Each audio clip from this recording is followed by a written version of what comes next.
Welcome, everybody. This is the CyphaDen Chat. I'm your host, Tayambu Denko. That's my homie Rambunctious right What there, up? presented by CyphaDen Music. And tonight we have special guest Paulina Pahl in the building.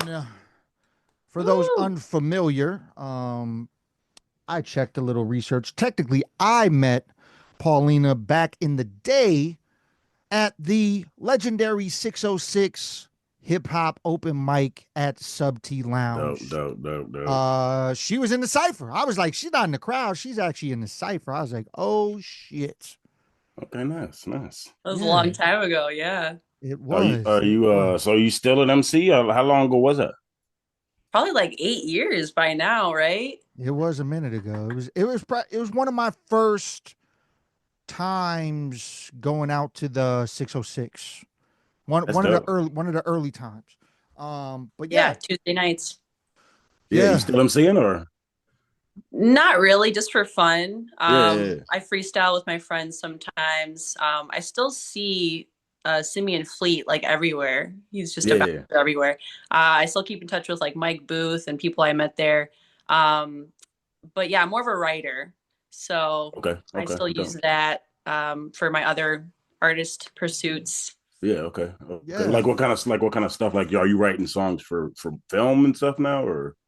Oh man, not yet. But I wrote a song for my brother. I wrote a rap for my friend. But just Oh, for dope. fun, nothing like professional, you know. Oh, okay. Okay. But now I can use that for audition, so I'm gonna keep that in my back Oh, yeah. pocket. That's dope. Yeah. You never know, right? Yeah. So, That's a good point, oh, and I actually. Yeah. also I gotta tell you, I was featured on my friend's rap album as like some vocals. It's called Hmm. Amplified Enlightenment. Presence the Elder. He's an actual rapper, like 10-time national rap champion.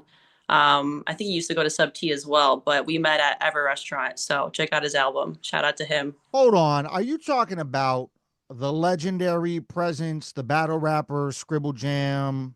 That's the Yes, homie. That's the Yeah, I homie. was I that's was my wondering best if that friend. was just like you was just sliding over that on purpose. You know Yeah, what I'm saying? that That's is my the best. You know him. Oh, he's I gonna be so know excited. presence. Yes, that's the homie. He was supposed to be on a early.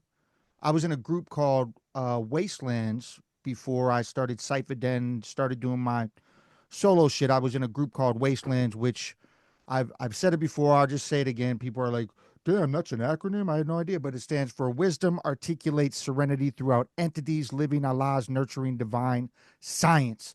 Oh Yeah. my So God. I was in that group, God damn. and That's what I was gonna say. at one point in time, we were in the talks with Presence about having him feature on one of the albums. It just never came into full circle, but I would always see him at Scribble Jam. We always had conversations. We knew each other. Like I've known him since 2003. Oh my gosh. I can't That's wait to tell him this connection. I told him I was gonna be on this podcast, but I didn't tell him about you. But he's gonna be so excited. So we got to shoot his music video in Wicker Park. Mm. And he just made this whole new album after like 10 years of, kind of being out of the game. And we just worked at this restaurant together and became best friends. Oh, that's dope. Yeah. So the restaurant, is that your, can you say, if I don't want to butcher that either, can you tell me the name of the restaurant? So I worked at Ever Restaurant with Ryan with Presence, and that's how I got on the Bear. So I left Ever after the Bear stopped filming, and now I'm at Miru Japanese restaurant. It's a little more flexible work-life balance, so that I can actually pursue my acting career. So Oh, that's what's up. Which is, Great. see, and I was going to ask if there was a correlation with you being on an episode of The Bear with working in the restaurant industry. So I was going to yeah. ask if that was a thing. So is But that the rest? So you worked at the restaurant they filmed that part at? Yes, Oh, wow. the only reason I got that audition was because Yeah. they came to us. They were scouting for restaurants, and I got to audition at the restaurant, and I got the line. So So that you was just, were yeah. so you were already in acting. I've been acting my whole life in theater mostly. I've never done a Okay. TV film audition.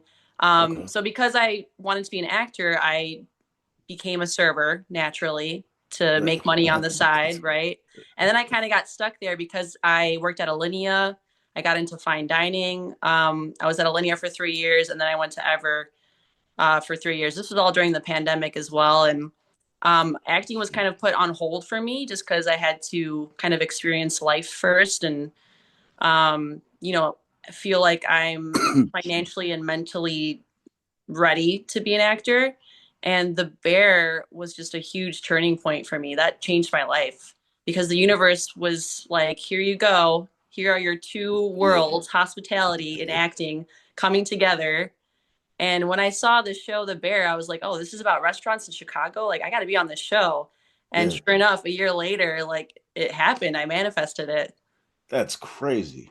It is really That's crazy. so wild. And probably in terms of that series, probably the most influential episode and like the Yeah. most important episode of the series and talked about and all of that. You know what I mean? Like, Two, episode 7, Forks. yeah, Yes.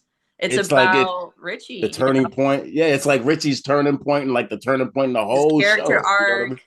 Yeah. And Yeah, I got to work with him, and meet him. And like, I work with my actual servers and chefs from the restaurant. They got to audition as well. So I was the only server that was actually an actor too. And okay. I got to audition for PR casting, and they're like, oh, you're an actor. Like, your side is highlighted, you're memorized. I wore my best blue suit.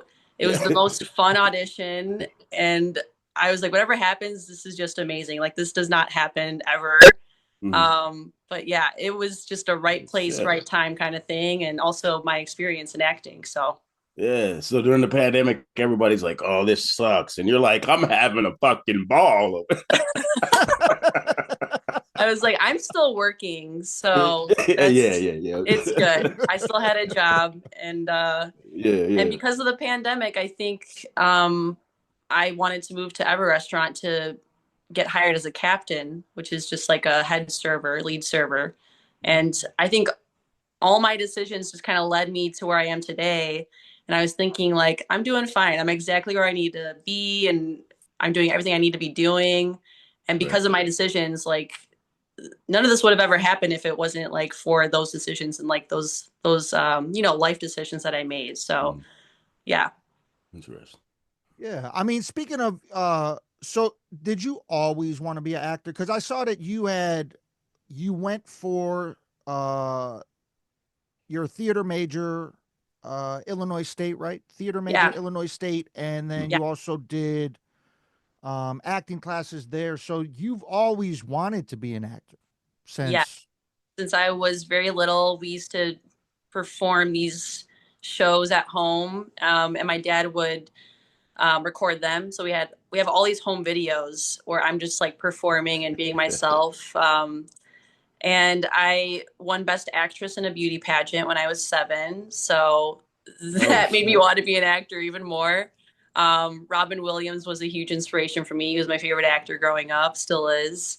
But yeah, So age wise, you Mork and Mindy? I don't know. I don't want to guess your age because I no, have no clue. that was a little before my Yeah, time. I figured that. Yeah. Yeah, but it So was like like what? Patch Adams and Jack. Okay. Yeah. And the Okay. fact that he can make you laugh and cry was just so touching to me. And that's the kind of actor I like want. that too. Like Yeah. So yeah. quick, just the improvisation. He's just like word vomit all the time. It's just like genius. Yeah. Oh yeah, Yeah. I'm sorry. Sorry to cut you off. But, yeah, he was one of the No. best. He was one of the best. Yeah. Yeah. For sure. Definitely a good inspiration to have. So speaking on theater, how many theater projects have you been a part of? Yeah. So it was mostly school plays my whole life. And then in college, I wasn't really getting cast as like the main role or anything. So I was like getting kind of discouraged. And then senior year, I always like blow up senior year in high school and then college. But like I got cast in the ensemble of this play called Mrs. Packard with no lines. And I was like, okay, well, I'm just going to make this the best role ever because it doesn't matter how small the role is, right? But I ended up stealing the show because of the way I moved across the stage. And I realized I'm a good physical actor. So I played this like insane asylum patient. I created my own character, my own movement. And Oh, that's like the dope. way I moved slowly across the stage as this insane person, everyone's like, who the fuck is that? Like, what is Paulina doing? And Wow. they were like laughing because they didn't know how to react to me. Like they've never seen me like that before. And it was just like the coolest experience of my life. So after college, I auditioned for Trapdoor Theater, which is this avant-garde theater with a Polish artistic director, and I'm Polish, so that was a cool connection. And I assistant directed a clown show, so I got into this Parisian French clowning technique that was super cool. Once again, very physical. Yeah, Um, expressionist type. Yeah. yeah, but Wow. because I still needed money, I found it hard to just like balance life and money and acting and theater and all that. So when I started at Alinea, that was not just some serving job. That was like you're a career server, you have to commit to this job. I got cast in this short film that I had to step away from, unfortunately, because my manager at Alinea was like, "You just got here. Why are you taking all this time off?" So I had to Oh make a wow. decision, and I went with the money. Yeah. But I don't regret it, because Alinea was very theatrical and I was still acting in restaurants. I was still on stage all the time, performing. I was Uh-huh. using all my same actor skills, people skills. Um, so yeah, in a way, it kind of worked out for me. Interesting. Yeah, Hmm. yeah. How realistic was the show to that, to what you just said there, to where you're actually literally acting in front of people and being that people person? The bear is very realistic. That's Yeah. why I liked it so much because that was my life. Some people can't watch it because it's too realistic. Like a lot of shows are like, I will not watch that show. Like it's too stressful. This is my life and my work, and I'm not going to just go home and try to decompress by watching The Bear, which is a Yeah. dark comedy.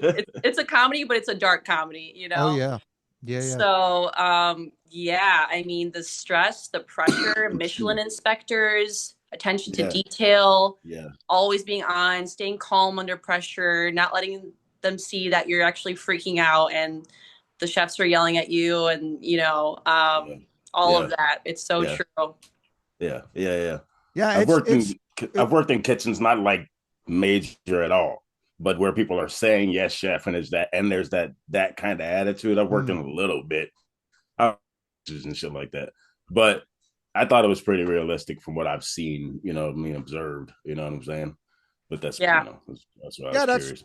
that's actually crazy because we have another homie of ours that also comes on and hosts the CyphaDen Chat. His name's Pestilence. He's actually sick this evening, so he's was unable to be with us. But he actually told me that he won't watch The Bear until he's out of the restaurant industry because he works as a chef and a cook at like a bar or whatever. But he does all the cooking, and he said he refuses to watch it until he's out of the industry.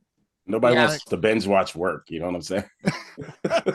like, It makes like sense. Yeah.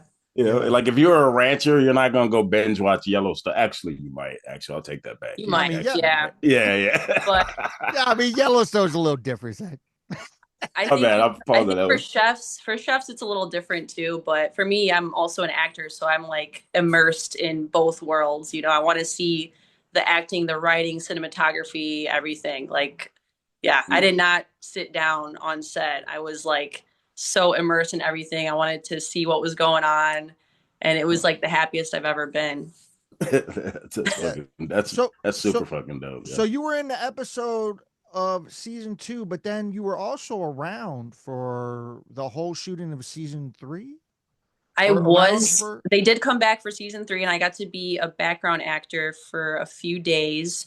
Oh, And nice. I just met more famous people, and I got to reunite with my old boss from Millennia, Chef Grant Achatz, who got to be in the show as well, which Okay. was hilarious. And all these restaurateurs, Will Guidara, like my idol in Uh-huh. hospitality, Uh-huh. he helped a lot with the show. He was there, and like this one actor, Adam Shapiro, was like Yeah. talking me up Yeah. to I know who it is. Olga, like she's not just a server, she's an actor, and I was just like blown Yeah. away.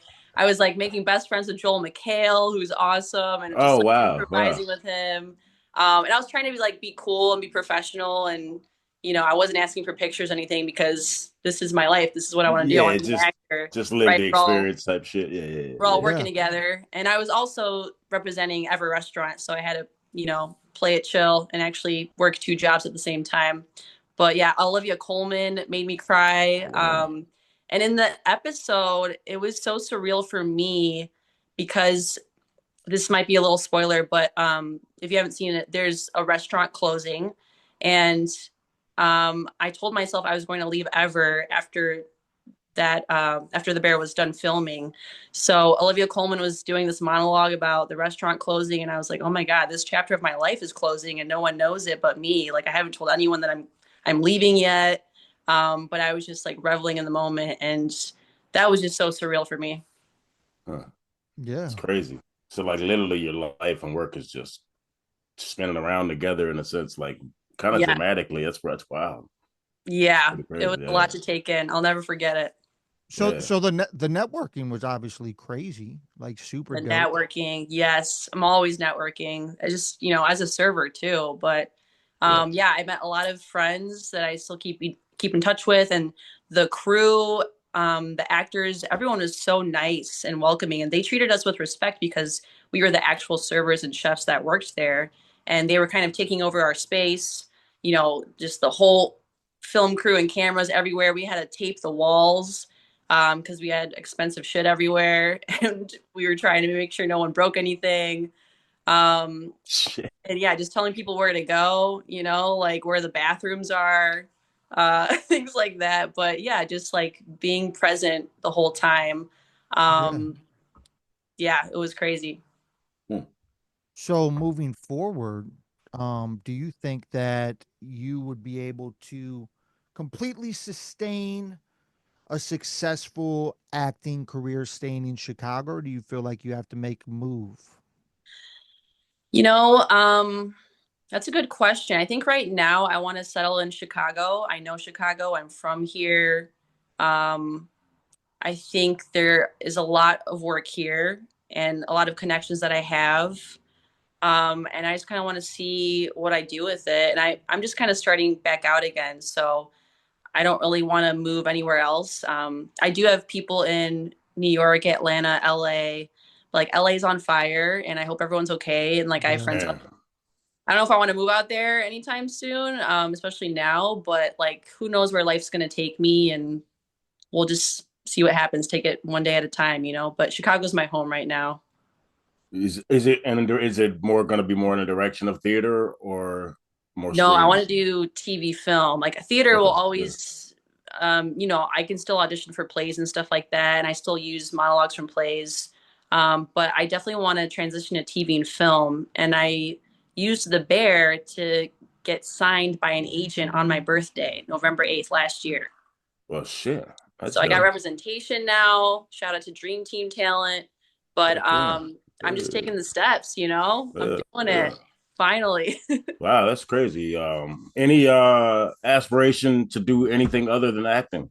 Like, I know you said writing. That you do some writing? Yeah, I think, well, I love everything. I love so many things. I love to draw, paint, rap, directing. I'm Yeah, that's what I'm. musical Yeah, as directing. well. Yeah, Like it producing. all kind of goes hand in hand. But right now, I'm just focused on getting on TV again, creating a reel, getting more content with my face on it. So, yeah, voiceovers. I'm getting into that. My brother gave me his voiceover equipment because he's an audio engineer. Hmm. So I have just like this brother who's an audio engineer. So Oh, that's like that's amazing. yeah, that's pretty I dope. have a Yeah, huge family of artists. My sister's a journalist, so like I sure. think they support my dreams. My family definitely supports my dreams, and Yeah, that's awesome. yeah, so it all kind of goes hand in hand. There's so much I want to do. Yeah. That's dope. That's dope. It's very dope. Um, yeah. Did you have is there anything shooting right now in Chicago that you know of that you're trying to go after? Dark Matter, that TV Oh, show, if you've seen it, I know that's uh, shooting. okay. So yeah, I think I've been taking some acting classes and I've been learning about the business and what I need to do next. So it's a lot of self-taping, Zoom auditions. Since, the pandemic, everyone just had to like act at home. So I'm kind of like learning how things have changed the past 10 years, and it's all very digitized. And I think I'm just going to check in with some casting agents in Chicago, like quarterly, and be like, hey, this is my new headshot, or this is something I've been working on, things like that. So obviously PR casting is going to remember me from The Bear. And Right. and even if I don't get cast in anything right now, I learned that they're going to remember you for some other role later down the road. So I'm just making connections, taking classes, reaching out to my actor friends from ISU. And because you're still close to them. So I'm kind of like getting back into that world because I've been out of that world for so long. And they're all super happy for me and supportive. And I even reunited with Leroyce Hawkins from Chicago PD at Ever Restaurant. It was like New Year's Eve last year, and he just came to dine. I saw his name on the reservation list, and I was like, holy shit, like Leroyce from ISU is coming to Ever. So I reunited with him, and I was like, I want to get back into acting. And so he remembered that. And then he invited me to 2 of his first ever acting workshops. So I went to those, and it was at Dream Team Talent Agency. So I met Velma, and I crushed my monologue, and I met a bunch of new people. And it's so just like your last 5 years have just been this like duck, duck, duck, duck, goose to your dream, pretty much. You know what I mean? Like that's crazy. Yeah, you just never know who you're gonna meet, and you have to be one nice step to everyone. Make those connections. I even met Jason Begay. I served him at a restaurant. He plays Voight on Chicago PD. So like, I just can't wait to reunite with him and be like, hey, remember when I served you? And like now we're working together, hopefully someday, right? You just never crazy. know. Yeah. That's really crazy. Yeah, and it's super dope. I see that's the thing. Like Milwaukee's like an hour, 20 minutes away or whatever, but we don't get shit like that. Not yet. We don't I can't just, I can't it seems like there's just so many. Chicago's a huge city. There's just so many things. It's just like homies of mine in New York always tell me like, oh yeah, Raekwon was buying sneakers the other day at the store. I'm like, oh, you were just there?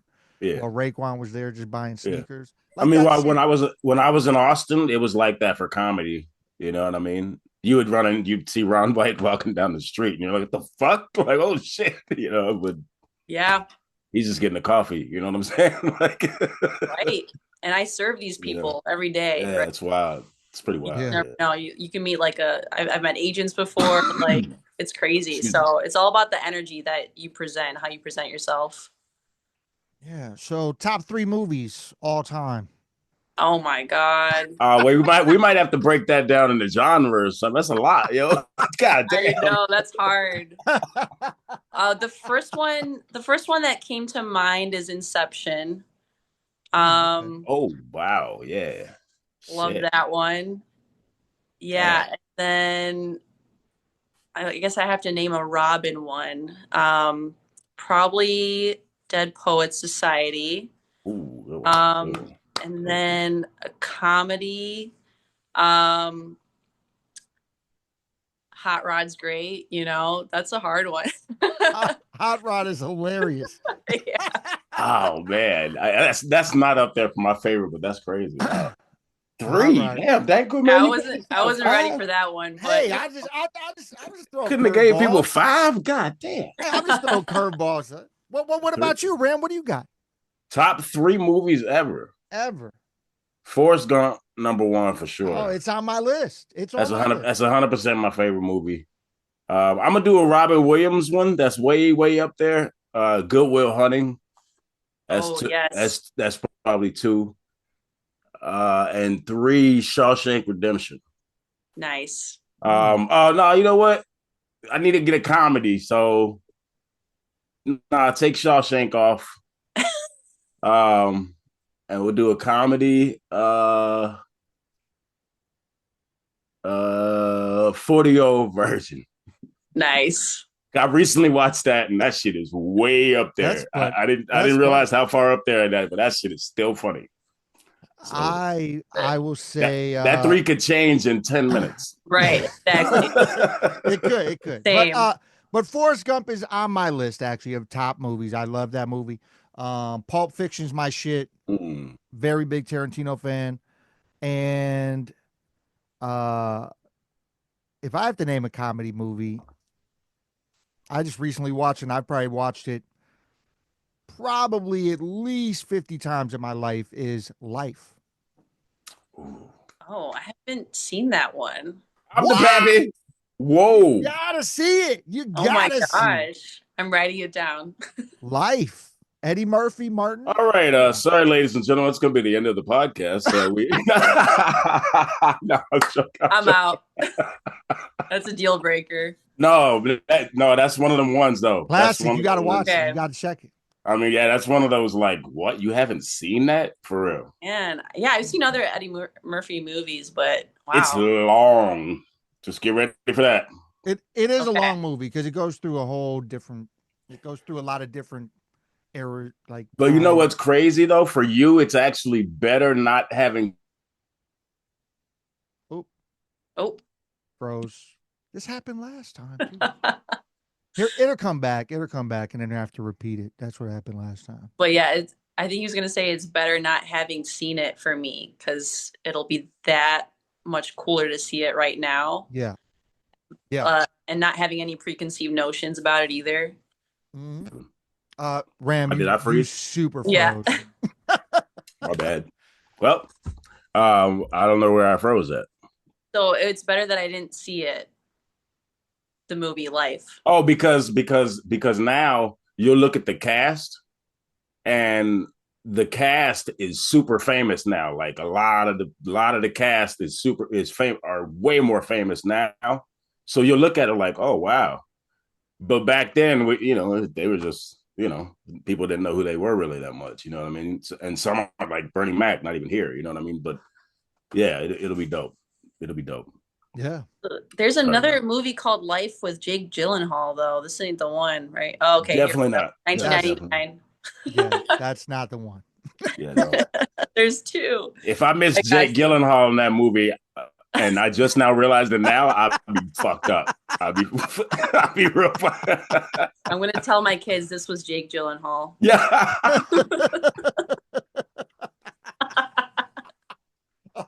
Yes. Yes. Damn, all right, since we're on comedies, let's go top 3 comedies then, just comedies. Or not even top 3, just give. Nah, you know what? It's comedies, so give like 5. Okay, well, Airplane for sure. Oh wow. You went way back on that, okay. Yeah. Okay. Oh God. Well, if we're gonna name another Robin one, Flubber was always my favorite movie. I don't know what's my favorite now, but very meaningful. Okay. You guys gotta help me out though, because I can't think of any right now. I'm shooting myself in the foot. Well, let's see. I mean, I could name 5 quick, but okay. Me and him are both crazy movie fanatics. Yeah. So like, especially comedy movies for me. All right, top 5. 40 over. Anchorman. Yes. Anchorman is definitely a top 5. Not for me. It's not top 5, but go. Oh, it's I think for me it is. Yeah. Yeah. I'm changing my last one, by the way, when I had the top 3. The number 1 one actually is Superbad. Superbad is the funniest movie that's ever been made. I swear, to this day, too. It's just Superbad is ridiculous. See, it's one of the funniest movies ever made, for sure. Superbad, 40-year-old virgin, next Friday, with Day Day instead of Smokey. I like the second one. Paper Soldiers, which is a small independent Rockefeller movie from back in the day, Kevin Hart's first movie. And it's fucking hilarious still to this day. And then that 5th one,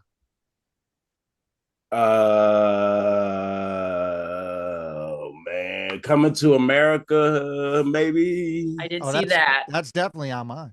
That's definitely mine. That's a hard one now that I think about it. Yeah. That's actually a hard category, actually. There's a lot. I mean, mine is Life, Coming to America, Anchorman, Great Outdoors, and Happy Gilmore. Okay. Oh, yeah, my brother loves Happy Gilmore. Bridesmaids too. Got to get the women on there too. Both Bridesmaids are hilarious to me. Yeah. Let's see. You know what movie I like that's actually funny is the Bad Moms movies are hilarious. Yeah. Oh, I don't know those. I don't think I've seen those. Those are funny as fuck. Especially Catherine Hahn is hilarious in both of those. Oh, love her. Like real funny. Oh my God, Mean Girls. Duh. Yo, you missed me with that one. My daughter. I haven't seen them. My daughters love Mean Girls. Nah, those are the ones. Those are the ones my daughter would watch, and I wouldn't watch. I would be doing something else. You know what I mean? I'm not. Son. So good. It's like the most quotable movie. I've never seen any Mean Girls. None of it. That's okay. I forgive you.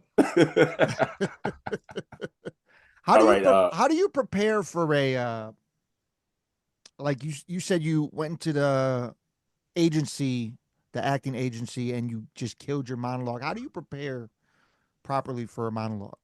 Yeah, so that was LaRoyce's class. I was like a guest. I wasn't even on Dream Team yet, but so I'm actually doing this right now. I read a play today so that I can prepare for this monologue, because you can't just read the monologue and perform it. You have to read the whole play, understand it front to back to really get into character, know the tone of the piece.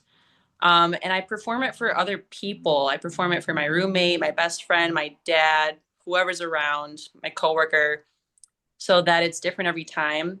Obviously, you have to be memorized, but also know the beats of the monologue. And just keep doing it. Yeah, that's pretty much it. So I have this monologue lab, and then I have my audition right after that for this open casting call. And I'm excited about this play. I just kind of nailed it. It's really hard to find a good monologue that represents you, because there's so much content, and you can't have one that's like too well known, because if some famous actress did this monologue, they're just going to compare you to her. So that's why you have to search for plays versus like TV and movies. But this play is so awesome. It was just published like 10 years ago. It's called A Bright New Boise, and it's got a lot of religious themes and existentialism themes. And the character's name is Pauline, so that's what drew me to her. Oh, wow. Yeah. And it's a comedy, which I don't normally do, but it's a dark comedy, which is my favorite genre. So I'm just so excited about it, and I'm going to have fun with it. You can't be too in your head. You have to like kind of get it in your body, because if you're too stiff, then they're going to notice. So yeah, it's just about doing it until you feel like this is you and you're comfortable with it. I say the monologue in the shower, when I'm walking. How long is it about? How long was it? Or is it the monologue? Yeah. So it's usually like a minute or two. This one, this one's like only a minute. I learned to keep them short, because I think less is more, and it's less for me to memorize. And I kind of did this last minute, just because I impulsively bought this monologue lab. But it's almost better that you don't like do it too much or memorize it too much, because then it's a little more real. Like you're actually thinking about the words in real time, and not just reciting a monologue. Like, you know what you're going to say next. That's you have to see me thinking about, like, this is what I'm going to say next. And I don't even know what's going to come out of my mouth. Right. So it makes it more believable, I think. Interesting. Yeah. It's fun. This is like my life now, you know? That's dope. Just talking to walls, talking to myself. Yeah. It's really funny. It just reminds. I mean, it's like preparing for a show, like for MC. You know what I mean? It's very, or not just like it, but it's very similar. You know, you're just sitting there rapping singing the same hook, rapping the same verses. You know, I mean, well, not for some. I guess I should say for some. For some, it's not that. It's playing your song and Yeah. Well, and have rapping over the vocals. But I'm saying, I mean, we know the new age. Yeah. For MCs. Anyway, I just want to clarify that. Keep that thorough. Yeah. You get it. That is all. So being in theater, acting, and wanting to be an actress for your whole life, and now being able to do that, what is something you would tell someone that wants to get into acting what they need to do to reach their goals? Yeah, I've gotten this question before. And just know yourself. Really know yourself. Know what you want to do, what you don't want to do. Know your boundaries. And, life is always going to happen, but you kind of use it for your craft and your art. So if you don't feel like okay in your personal life and you're just like in a whole bunch of debt and you're a people pleaser and you are not good at like communicating your boundaries with people, it's going to be kind of hard to be completely vulnerable as an actor. So I think for me personally, I'm glad I waited a while before I actually pursued this seriously and professionally, because like I was not ready. I had to experience life first. And yeah, now I'm ready. I'm in my 30s and I got my big break, and that kind of just propelled me out of this like acting slumber, this dormant career, right? But yeah, everyone's journey is different, and what I learned is that there's no timeline for acting. You don't have to have been a child star. Like there are actors that get their big break when they're 80. Something like that. You never know. This is your journey. And there's no deadlines, no timelines. Like I'm just kind of taking my time with it and enjoying the ride. So yeah. I think that's a good message for a lot of creative pursuits: music, comedy, acting, basically anything that you can physically do. You know what I mean? If you can get on the stage and do it, or in front of the mic or in front of the camera and do it, fucking do it. You know what I'm saying? Yeah. Pretty much. Exactly. You got to do it at some point. Yeah, I mean, obviously you can't dunk a basketball after 40, but you can be Al Pacino going woo-ha or something. You know what I'm saying? Like, you know what I'm saying? It's not the same thing. Yeah. So it's dope. Yeah. That wasn't a good comparison at all. That was horrible. You can edit that totally out. Actually. I'm keeping all that shit. We're gonna edit that out in post. No, you know I don't give a shit. You know I don't give a shit. I know you know. Do you have a standout moment or something funny that happened during your experience of being a part of the Bear series? Yeah, I have a lot, but we didn't know where the script was going. So there's this one scene where we're in the private dining room, and Adam Shapiro's character, he's the chef de cuisine. He comes in and he's telling us about like the menu changes for the day, the specials or whatever. So I'm in the private dining room. This is where we actually have our meetings every day at every restaurant, or we used to, with my actual colleagues surrounding me. And the chef yells at Garrett, another spoiler, but he's like, "Fuck you, Garrett." And Garrett's like, "Yes, chef, fuck yes, you." chef. And we did not know that was coming. And everyone was trying to hold it in so bad, but they finally cut the scene and we all just started dying. It was the funniest moment. We're like, So I rewatched that episode today, and that was by far the funniest fucking shit. Funny because that's so real. It's like like this, you just take it at the restaurant. That's what you got to do. So real. Because the way dude looked at him too, he was like really? He's like, yeah, He's like, oh, okay, this is serious. Yeah, Not in that was Kansas great. anymore. That was that was great. So that was totally ad lib. That wasn't written at all. Not even a little. I think it was written, but we didn't know that it was written. Oh, I see. Like I see. it seemed like almost like it wasn't written. That's because he Yeah, delivered yeah. it so well, you know. Yeah. So I'm like, wait, is that in the script or because that was hilarious? That's dope. Okay, dope. I love those moments. So yeah, Yeah, it was just fun. yeah. Oh, and there's actually another moment. My friend was also cast with a line, but they didn't end up using it, unfortunately. He still got paid, but he was teaching Richie how to create the crab dish, like this infamous crab dish in this little glass bowl with a sugar tweel on top. So how guests eat it is you take a spoon and you gently tap the sugar tweel, gently, which Richie did not know. So he took the spoon and on camera smashed it, just totally broke the glass. And, we're just like, oh, sorry, chef. But we didn't end up using that, but that was just a hilarious in the moment thing that happened. And it's funny because we actually do have to tell guests how to eat food at these crazy fine dining restaurants. Yeah. Otherwise they will break things or I don't know, hurt themselves. Wow. So you basically got to see in person like an outtake. Yeah, I was I was watching it all. I was so immersed. I was everywhere, watching the actors act in real time. Season 3, Jeremy Allen White was there, Io, Olivia Colman, Joel McHale, like everyone. And I was just like, oh my God, I can't believe I'm here watching them act in real time. Like I don't know, I've never felt like an actor before then. Yeah. On set. And everybody was really cool. Like, yeah, super cool. You can tell us if there was like one asshole. It's okay. They're not gonna watch. They're not gonna watch this. So.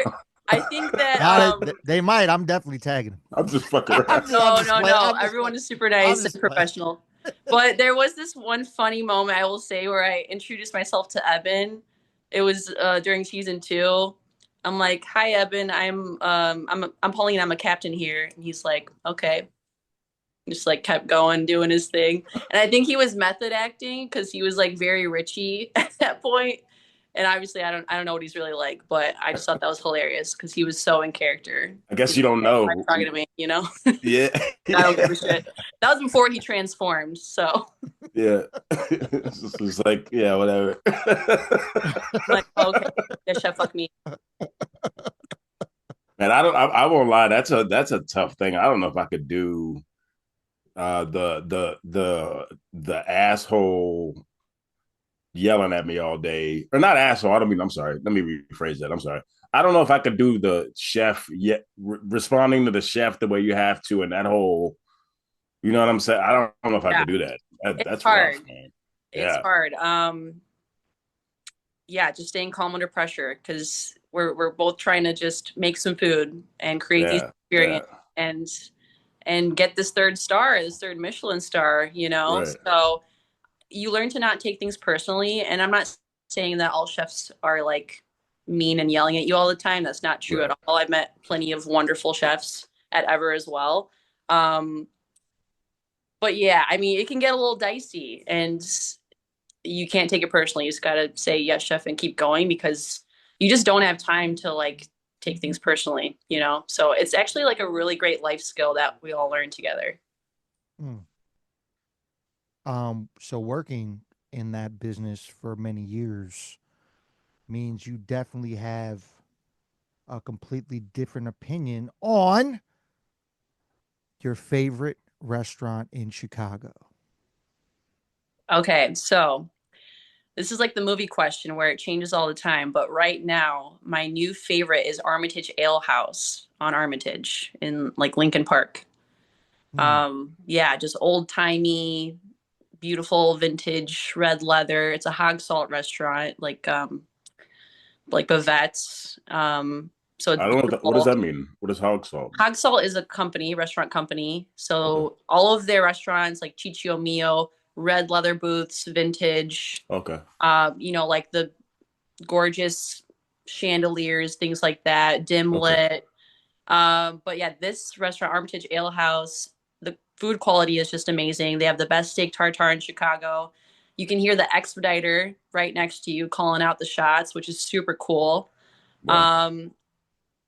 And yeah, just great hospitality. Everything there is just so good. Everything from the dessert as well. If you don't have good dessert, it's like, what are you doing? Right. So, but yeah, that's just one. I mean, I have a favorite Italian, favorite Mexican, favorite. Well, let's go. Everything. I want to hear them all because I'm a foodie like motherfucker. So okay. Well, for Italian right now, Monteverde in the West Loop, favorite Italian spot. For Mexican food right now, I love Mercadito.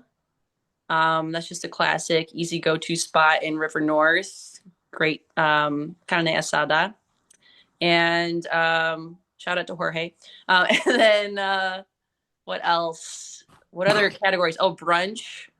I live in Logan Square, so for brunch, Lula Cafe, always a staple. And I love Gretel. I might actually go there tonight because they have my favorite cocktail called the Hellion. What's in the Hellion? It's mezcal, chickpea froth instead of egg whites, a dried persimmon garnish that you can eat, which is the best part, and like chili oil washed mezcal. So it's like not too spicy. It's just like, it's perfect. It's so unique. I love Gretel. So yeah, I just have all my go-to spots right now. That sounds like the most interesting drink I've ever heard in my life. Yeah. For real. That's how I was thinking, like, huh. That was the most captivating thing of everything you just said to me. You know what I'm saying? Oh, like my face. I don't even drink no more. I was thinking about it. Yeah. Well, yes, this has been super dope. So very. We appreciate you being on here. What is, obviously you're looking for more roles, but what is definitely next for you? Like tomorrow, like next week, like what's the next thing? Yeah, just preparing for this audition on Saturday. That's all my time and energy and focus. And then I still have to go back to work at Miro. So come visit me. I'll be slinging sushi. Saving money so that I could buy actor things. Like I've already bought a backdrop, some lights that I got from Amazon, lights from my friends. I need new headshots. So I have my friend from ISU, Jeff Kersey, who I'm excited to get headshots from. But yeah, it's another factory, and it's like, you got to shell it out, So yes. Yeah, I'm just taking my time with it. And I got to keep reading plays, keep signing up for acting classes. So yeah, I'm excited for this journey. Yeah. Nice to meet you. Yes. Nice to meet you. Yes. Yeah. So awesome. We are excited for you. And we definitely appreciate you being on the CyphaDen Chat Podcast, presented by CyphaDen Music, where we inspire even those higher. And remember to never stop chasing your dreams, because you will never know what you are fully capable of. Tonight we had special guests. We had special guest Paulina Pahl in the building. I'm your host, Tayamu Denku. That's my homie Rambunctious. And we will let y'all carry on with your night. And we hope good things for Paulina in the future, and we look to seeing you on some more TV screens, movie screens, whatever it may be.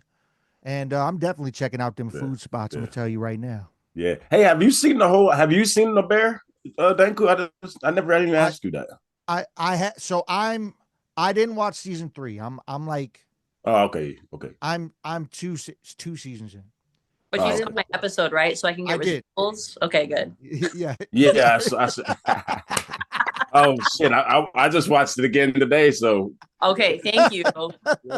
Keeping it coming right now. Netflix. So I think right? Hulu. Is it Hulu? I don't know which one I watched. Oh, it's Hulu. Sorry, my bad. But thank you. You guys are awesome. All right. Of course, appreciate you. Tell Presence I said what's up. I haven't talked to him in a minute. Oh, I will. Get him on the podcast too. That would be dope. Oh, hell I might have to reach him. All right. You have a good night. All right, guys. Thank you. All right. Peace. Bye.